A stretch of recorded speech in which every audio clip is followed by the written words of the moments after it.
অনেক দিনের ইচ্ছে ছিল এই পাতাটা বাটা করব। লাউ পাতা, খারকোল পাতা, কুমড়ো পাতা, অনেক পাতাই তো বাটা খেয়েছি, কিন্তু এই লাল শাক বাটা কখনোই খাইনি।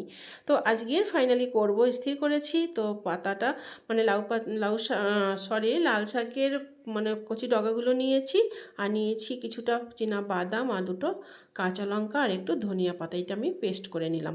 পেস্ট দেখে আমার একটা ভক্তি আসেনি। যাই হোক, কড়াতে একটুখানি তেল দিয়ে যখন এই পেস্ট ঢেলে দিয়ে আমি একটু নাড়তে চাড়তে শুরু করলাম, তখন দেখলাম হ্যাঁ একটু লাল লাল ভাব আসছে। তখন একটু মনে জল আসলো যে হ্যাঁ হয়তো ভালো লাগবে। তো যাই হোক, এরপরে একটু নুন দিলাম, দিয়ে আর বিশেষ কিছু দিলাম না। দিয়ে যখন জলটা শুকিয়ে আসবে তখন দিয়ে দেব আবার একটুখানি সর্ষের তেল ছাড়া তো হবেই না। আর একটু নুন। তো নুনটা খুব সাবধানে দিতে হবে, যেহেতু শাক আরও অনেক কমে আসবে। তো যাই হোক, আমার কিন্তু প্রায় হয়ে এসছে। এইবার একটু সর্ষের তেল দিয়ে তারপরে আমি নামিয়ে নেব। আর নামানোর পরে সবশেষে দিয়ে দেবো একটু কাঁচা ধনিয়া পাতা বাটা।